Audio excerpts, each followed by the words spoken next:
The biggest news going on in the Marvel Universe right now is not a leak for Spider-Man No Way Home, although the biggest news is no news at all when it comes to the trailer, but that's a video for another day. It is not leaks for Doctor Strange 2. It is actually a lawsuit.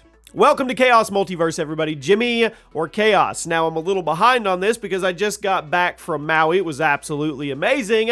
But I wanted to talk about this and touch base with you guys because this could impact how things work for Marvel and the talent moving forward, because things have evolved. Things have changed ever since the pandemic actually happened. So let me catch you up. Let me get you up to date if you don't know what's going on. Actress Scarlett Johansson, you know her as Black Widow. Well, she filed a lawsuit against Disney. That's right, the company Disney. She states they breached her contract by releasing Black Widow on Disney+.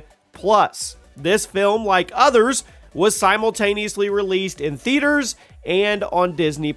And this lawsuit that her and her team filed says that broke an agreement between her and the company. Now, the suit allegedly says that Scarlett Johansson agreed her salary for the film would be based in large part on the film's box office haul. That means what money it brought in the theaters, nothing to do with Disney+.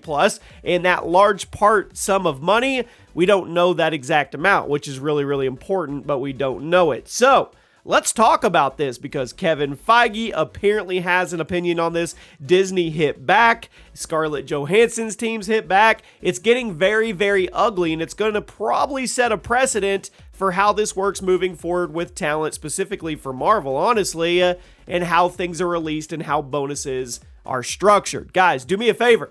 If you are interested in winning a PS5, all you have to do is drop a like here, make sure you're subscribed, leave a comment on any video telling me your favorite Marvel character, and leaving your Twitter handle. We are giving away a PS5 every single month on this channel on our road to 10,000 subscribers. Thank you for everybody that has joined on to the Chaos Multiverse. So let's kind of get into this. She made this statement. This was a huge statement in just the act of filing the lawsuit. Well, Disney actually, they clapped back, and it was in a big, big way. They responded with a statement saying there is no merit whatsoever to this filing and that the lawsuit, is especially sad and distressing in its callous disregard for the horrific and prolonged global effects of COVID-19's pandemic. So they went straight at Scarlett Johansson's character. They went on to say that they have fully complied with Scarlett Johansson's contract, and furthermore,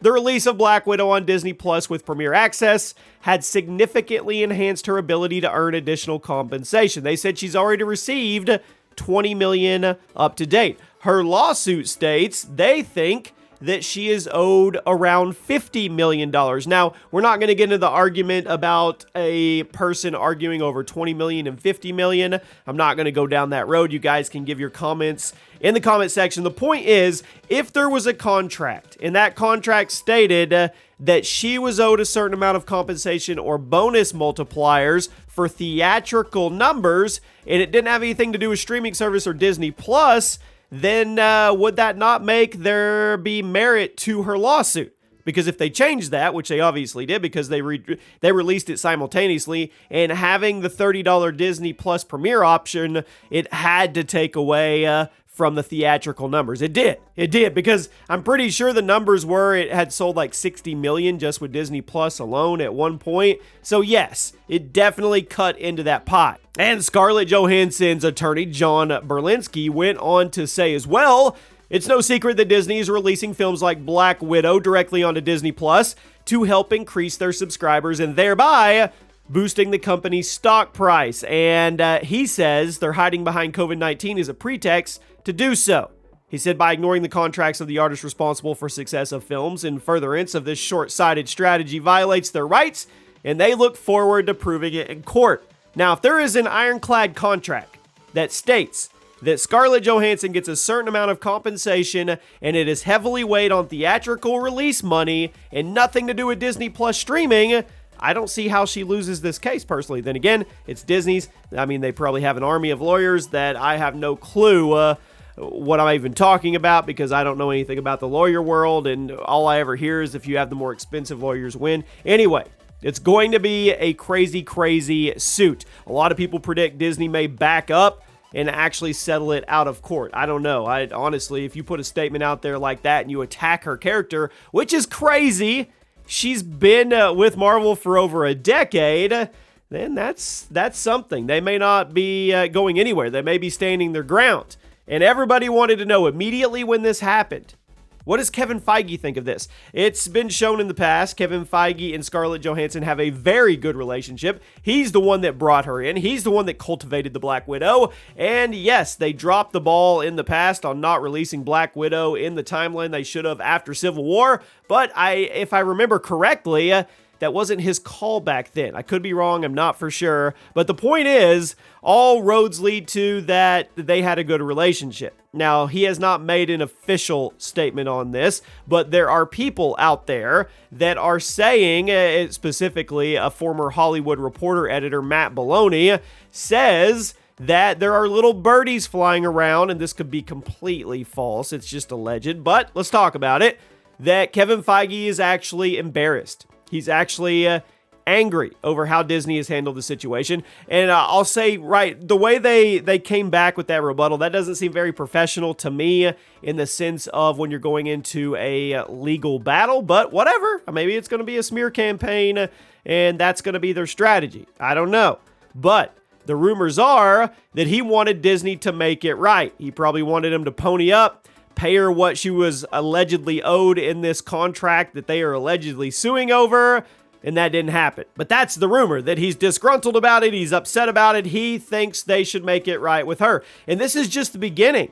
There's also rumors about Emma Stone and whether or not she's going to pursue legal action when it comes to Cruella, because it went in theaters and Disney Plus, and the thought that Disney is actually reaching out to renegotiate with other stars, but they didn't do it with Scarlett Johansson. And her team states that they reached out multiple times and they were ignored by Disney's team.